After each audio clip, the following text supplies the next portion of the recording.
avec 8 villes en France et on est là pour soutenir la manifestation contre l'extrême droite.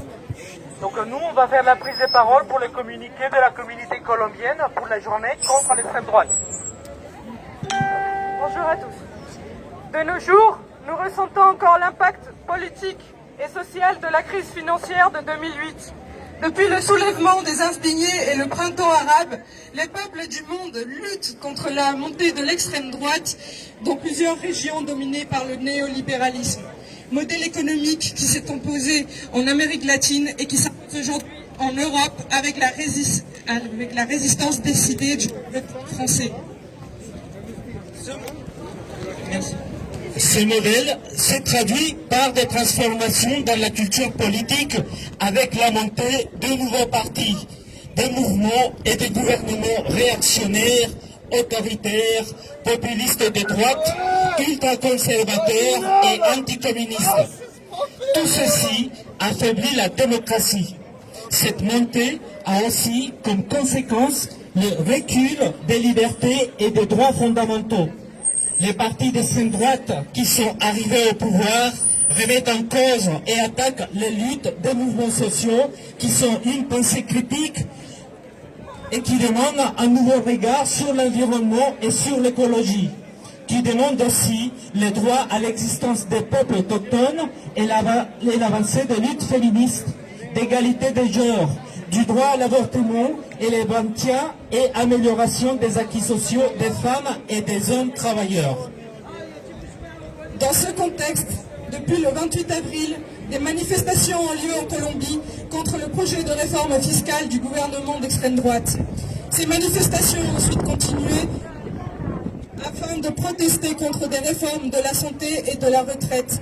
Plus globalement, nous luttons contre l'État néolibéral et la corruption, l'impunité, la pauvreté, les inégalités et le non-respect des accords de paix de 2016 de la part de l'État colombien. Le gouvernement a alors ordonné une riposte militarisée et les conséquences sont dramatiques. En effet, jusqu'à maintenant, dans la plus vieille démocratie d'Amérique, 72 manifestants sont morts de façon présumée sur les balles des forces de l'ordre et des civils armés protégés par la police, et 62 jeunes ont perdu un œil à cause d'armes non létales mal utilisées. Cette répression est encore plus scandaleuse du point de vue du droit international qui interdit absolument l'utilisation d'armes à balles réelles et réglemente l'utilisation des armes non létales dans les opérations de maintien de l'ordre. En soi, une pensée paramilitaire d'extrême droite se matérialise dans l'action de défense institutionnelle de la fausse démocratie colombienne.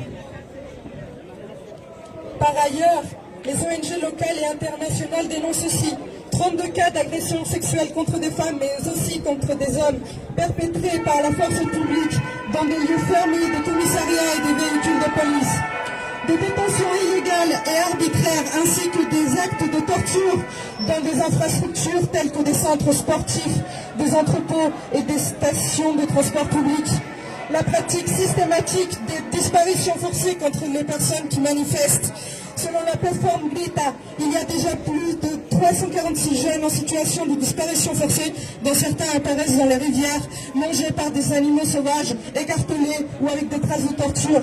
Néanmoins, 572 manifestants sont portés disparus par les ONG, alors que l'État reconnaît officiellement et sans honte 84 victimes de disparition forcée.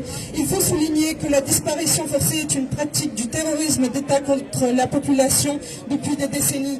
Tout ceci sans oublier qu'en 2020, il y a eu 91 massacres et en 2021, nous comptons déjà 41 massacres commis par des groupes armés d'extrême droite. Malgré les violations des droits humains subies, les manifestations continuent sous des formes diverses. La jeunesse se mobilise avec de nouvelles formes de manifestations en créant, par exemple, des points de résistance où l'art et la culture sont mis en avant.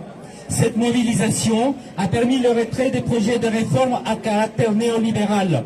Cependant, face aux revendications de ces mouvements sociaux, le gouvernement continue sa stratégie de diabolisation et de répression, notamment contre les jeunes des quartiers populaires. Ainsi, le décret 575 du 28 mai 2021 d'assistance militaire pour le maintien de l'ordre public ordonne le démantèlement des blocages qui sont pourtant protégés par le droit de manifester pacifiquement et à la liberté d'expression. Cela est contraire aux normes internationales puisqu'il y a un traitement militaire qui ne respecte pas les standards légaux, constitutionnels et des droits humains de n'importe quelle démocratie. Ce décret est propre d'un état d'exception qui, à travers des décrets ordinaires, contourne les contrôles, nie le dialogue et la concertation et enlève l'autorité civile des gouverneurs et maires des départements et villes où il s'applique. Aujourd'hui, le gouvernement a finalement accédé à la demande de la Commission interaméricaine de droits humains, CIDH, d'entrer dans le pays pour observer et analyser la situation de violation des droits humains.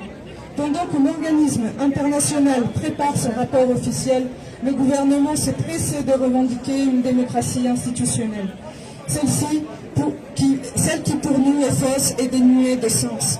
Nous demandons donc aux autorités des institutions internationales et particulièrement françaises de regarder d'un œil plus critique et plus engagé avec les droits de l'homme la situation en Colombie afin d'éviter que l'extrême droite ait pouvoir continue d'exterminer le peuple.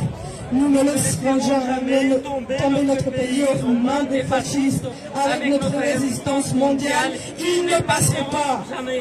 SOS Colombie, l'extrême droite ne passera pas.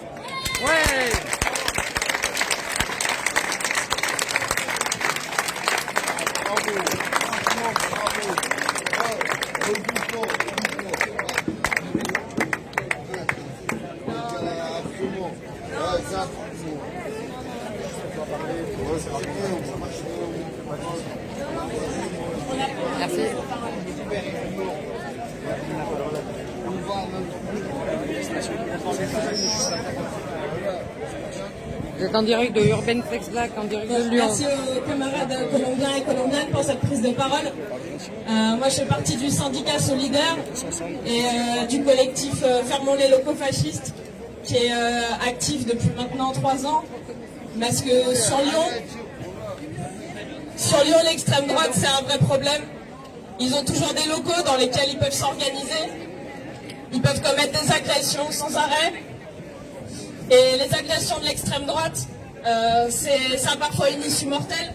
Là, on sort des 2 semaines de procès en appel des meurtriers de Clément Méric, qui lui est mort à Paris en 2013 sous les coups de néo-nazis. Ils ont à nouveau été condamnés. Leurs peines ont été réduites par rapport à la première instance, mais ça, on s'en fout. Ce qui compte, c'est que c'est la version de nos camarades qui compte, qui a été retenue. C'est le fait qu'ils ont utilisé des armes, parce qu'ils reculent devant rien, les fascistes. Le 29, on s'est retrouvés à Lyon. On était nombreuses, dans une manifestation antifasciste contre l'extrême droite. C'est la manif des Gilets jaunes. À chaque fois qu'ils avancent, on recule. Sur les droits sociaux, même économiquement, on nous prétend que Marine Le Pen aurait un programme social. C'est faux. C'est toujours faux. L'extrême droite, c'est toujours l'ennemi des travailleurs et des travailleuses. Partout, le RN ou le FN avant lui a accédé au pouvoir. Ils ont coupé les subventions à des associations de solidarité. Ils le feront toujours. L'extrême droite, ce ne sera jamais une solution. La diffusion des idées d'extrême droite qui permettent son avancée par une grande partie du champ politique, c'est une erreur. C'est pas comme ça qu'on va gagner des voix pour la gauche. Il est hors de question d'aller gratter sur ce terrain-là. Il est hors de question d'alimenter le racisme et la xénophobie. Aujourd'hui, c'était important pour Lyon de se rallier à l'appel national du 12 contre les idées d'extrême droite pour les libertés publiques. Mais aujourd'hui, on le fait le 13 parce que hier à Lyon, il y avait la marche des fiertés. Et que pour les personnes LGBTI, être antifasciste, c'est pas un choix.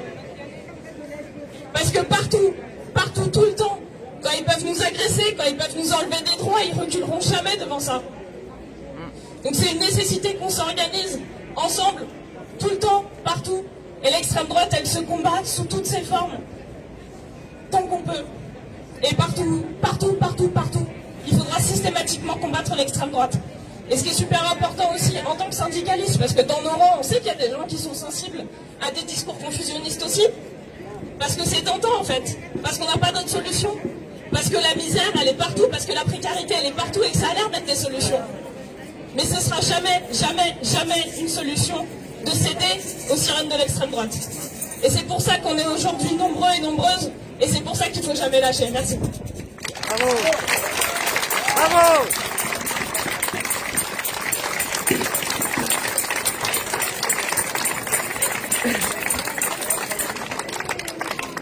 Bonjour à toutes et tous. Bon, on va espérer un peu de dynamisme dans cette manifestation. Hier, je me trouvais justement à Paris. Il y avait des milliers de personnes pour crier la colère qu'on a tous là au fond du bide depuis des années. Évidemment qu'on allait se retrouver sur cette date du 12 juin. Parce que ça fait 3 ans qu'on essaie de construire cette dynamique collective unitaire à Lyon. Et ça a été un soulagement de voir qu'enfin, au niveau national, il y a des organisations qui se parlent, qui se rencontrent et qui décident de poser une date. Mais c'est qu'une première date, il y en aura d'autres. C'est vrai que l'extrême droite, actuellement, ils sont partout. On le voit bien à Lyon, hein. Nous, on a les milices ultra-violentes, les plus radicales qui soient. Il y a des scores électoraux particulièrement forts, notamment du Rassemblement national. On voit sur les chaînes publiques de plus en plus le discours de l'extrême droite, notamment des personnages comme Éric Zemmour, pour ne citer que lui. Mais en fait, là où ils sont forts, c'est qu'ils essaieraient de nous faire croire qu'entre eux, ils se dissocient. C'est-à-dire que les groupuscules ultra-violents qui vont même jusqu'à prévoir des attentats terroristes, ils nous feront croire qu'ils ne se connaissent pas, qu'ils ne se parlent pas. C'est faux. Bien sûr que s'ils se parlent entre eux, ils discutent, ils construisent ensemble, ils font bloc ensemble. Alors nous, la réponse, ça va être aussi de construire ce bloc qui résistera face à l'extrême droite. Ouais.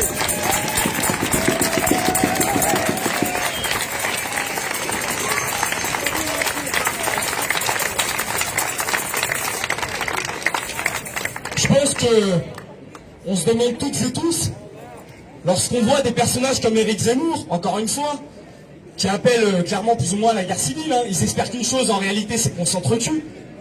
On se demande toujours comment ça se fait qu'il y ait des gens qui tombent dans le panneau. Comment ça se fait qu'il y ait des gens qui arrivent à suivre ces idées-là, et à même les partager.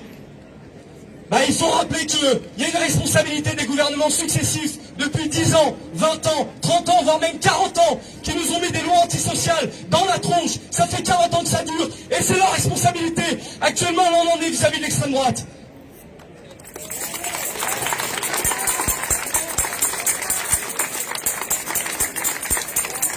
Donc face à toutes ces attaques de la bourgeoisie, accompagnées des discours les plus réactionnaires, les plus racistes, les plus répressifs, ce qu'on doit construire, c'est la solidarité de classe. J'entends par là participer aux mobilisations sociales, qu'elles viennent du monde du travail, qu'elles soient antiracistes, féministes, des luttes LGBTI, des luttes écologistes. On doit toutes se retrouver ensemble et ensemble. Parce que si l'extrême droite nous vise toutes et tous, on doit toutes et tous se rassembler autour de cette même question.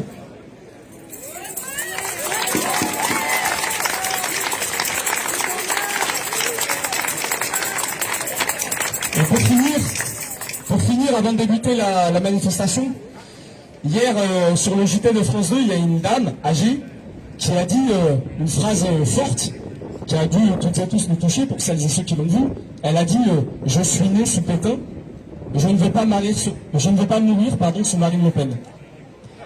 Et j'aimerais qu'on se fasse toutes et tous cette promesse entre nous, que cette dame, non, elle ne mourira pas sous Marine Le Pen.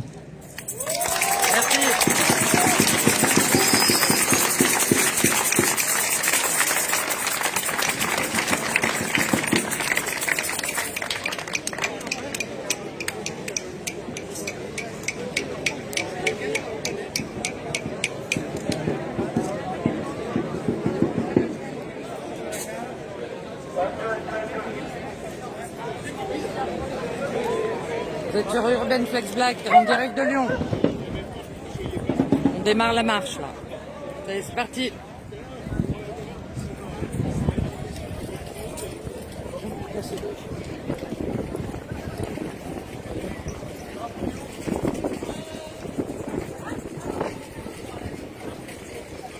encore un gros dispositif policier, évidemment. Ça change. À mon avis, ils vont nous bloquer là. Donc je vous montre un petit peu ce qui se passe là-bas. Donc on est sur les Charpennes, gros dispositif policier.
Flex Black en direct de Lyon.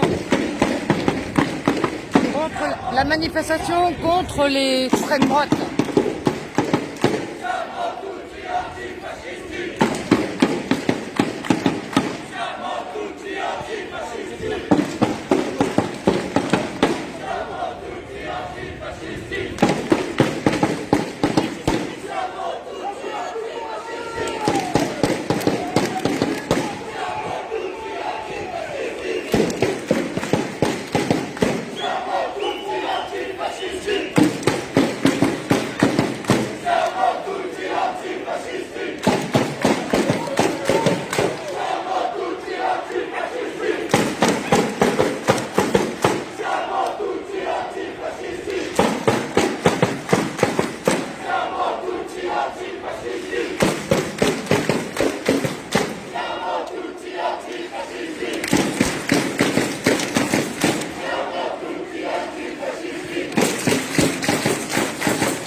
Dérangez pas.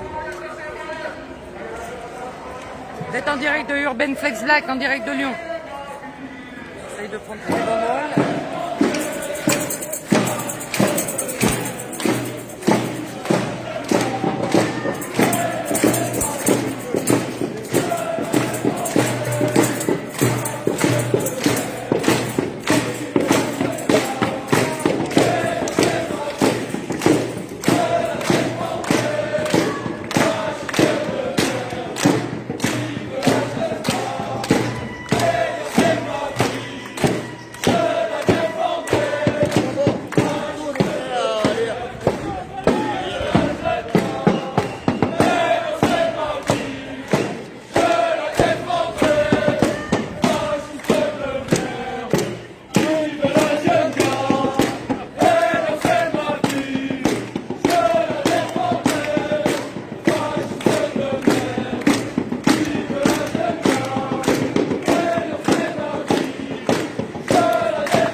Cadeau.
Salut.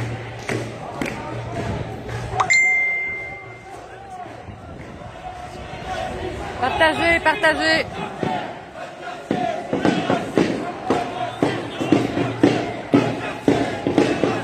Il y a beaucoup de monde aujourd'hui.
marche en même temps, donc c'est compliqué. On filme.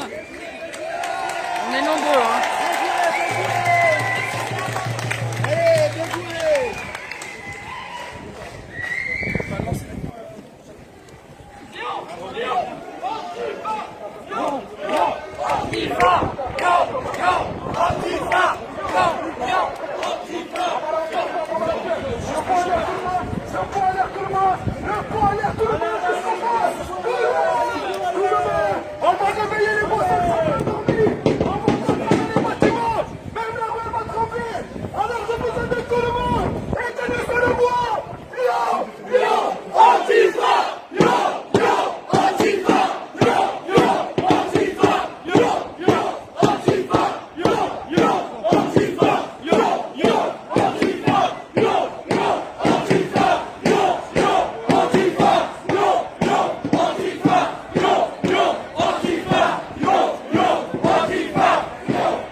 Énormément de monde, beaucoup de monde.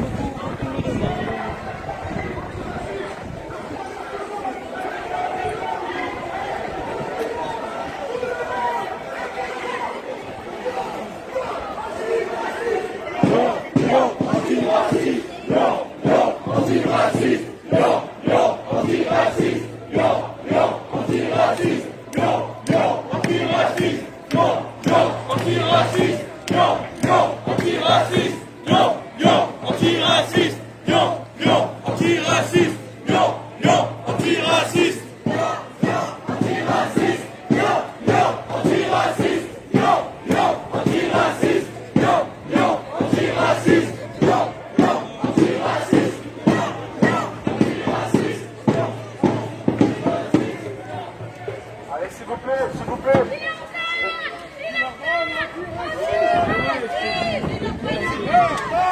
Anti-raciste, Villeurbanne. Anti-raciste, Villeurbanne. Anti-raciste, Villeurbanne. Anti-raciste, Partagez au max, partagez. Villeurbanne. Anti-raciste, Villeurbanne. Anti-raciste, Villeurbanne.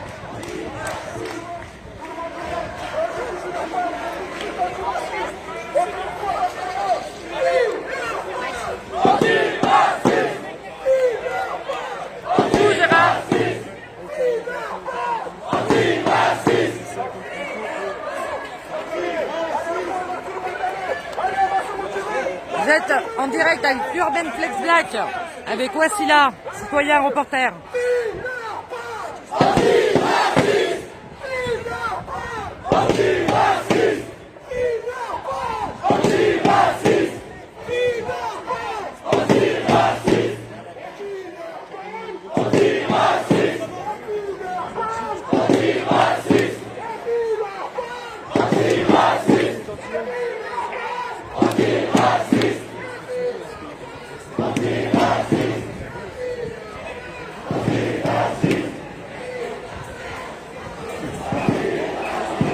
Merci.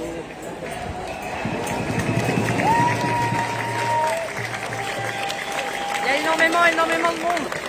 Si vous êtes sur Lyon, venez, c'est au Charpennes. Vous pouvez participer à la manifestation. C'est au métro Charpennes. Là, on est en train de converger en direction de République. On arrive au niveau République.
Là, ils se sont arrêtés.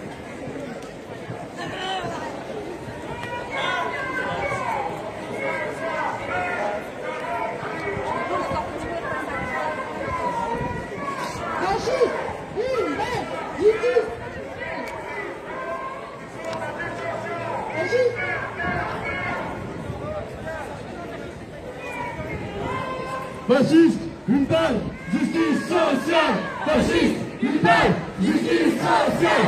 Fasciste, une balle. Vous êtes sur Urban Flex Black en direct de Lyon. Avec Wasila, citoyen reporter. Justice sociale. Fasciste, justice sociale. Fasciste, justice sociale.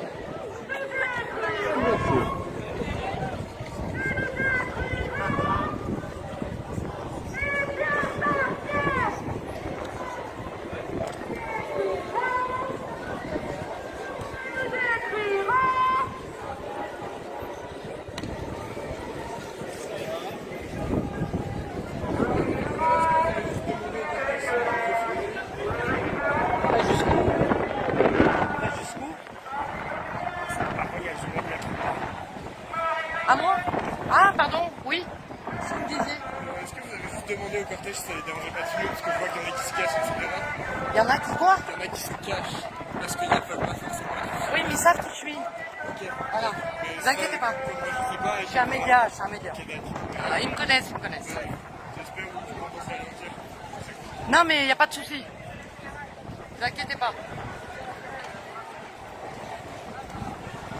Tout le temps en train de... Ah là là là là, il y a toujours un... Bref, on s'en fout. En tout cas, moi, je m'en fiche. Je fais mon boulot.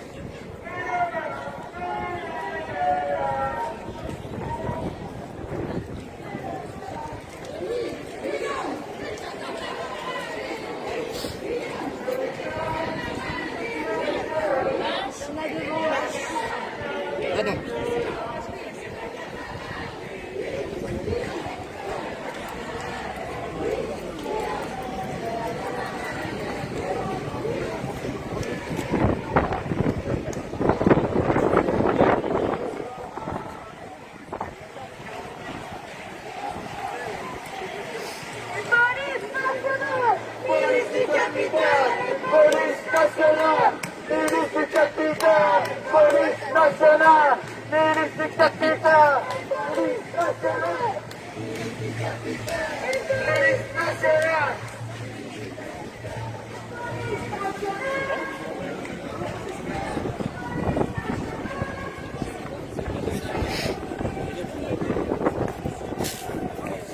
C'est pas de mal. Pardon.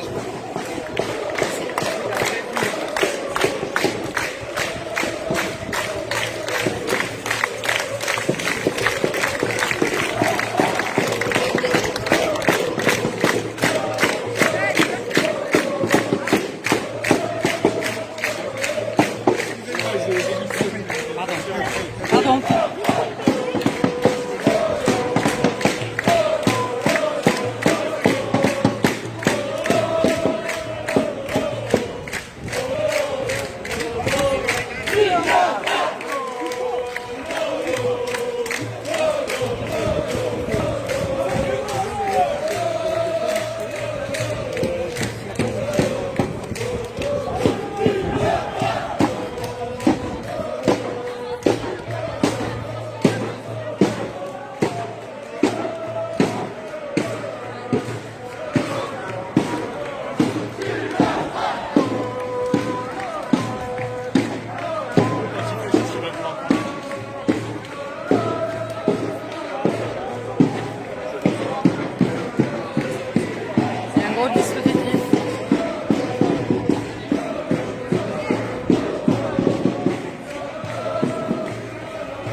Non, j'ai dit je peux plus filmer en fait. Vous êtes en train de me castrer là. Je sais pas, je connais la moitié des gens qui sont ici. Voilà. Je sais pas, vous m'avez dit la moitié du cortège est arrêté à cause de moi, donc je sais pas. Ah, j'ai pas de soucis. Non, mais autant pour moi. C'est pas contre vous, hein.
Galère, hein.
Ça va?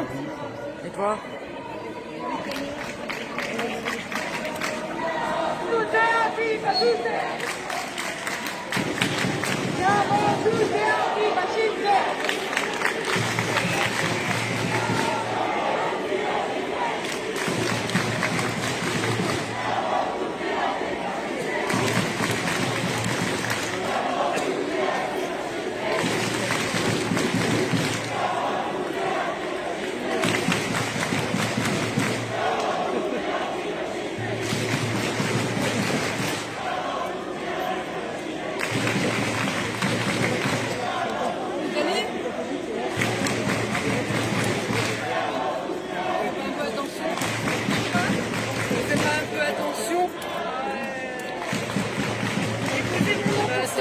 Donc je vais rester. Ça va péter là. On va sur le côté.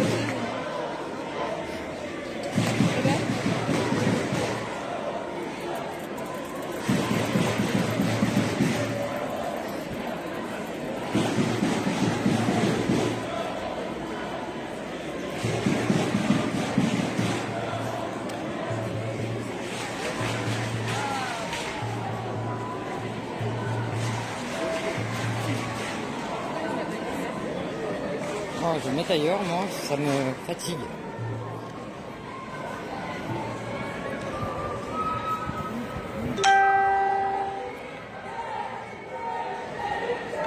Merci. Il y a des complications. On peut pas filmer comme on veut, apparemment. Il y a toujours un problème. Ils ont fait n'importe quoi.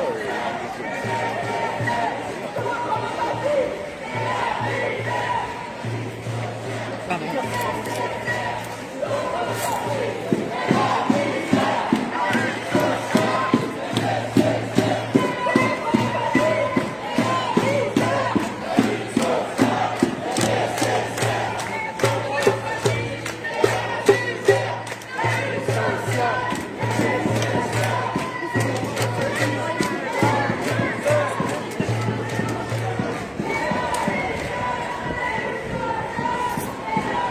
Je vais quitter le cortège.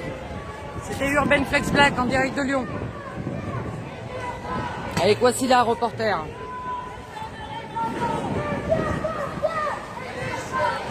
Un peu... il fait très chaud. Et moi j'ai cette fâcheuse manie, c'est de filmer les banderoles. Donc les gens, ils y prennent mal. Mais enfin voilà quoi. Je comprends et puis bon. Depuis le temps que je filme sur Lyon, je sais pas. Un gros problème de communication.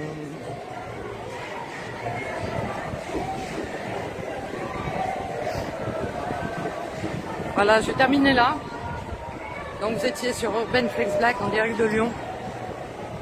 À la manifestation de l'extrême droite. Enfin, contre l'extrême droite. Voilà, je termine là. Merci d'avoir suivi.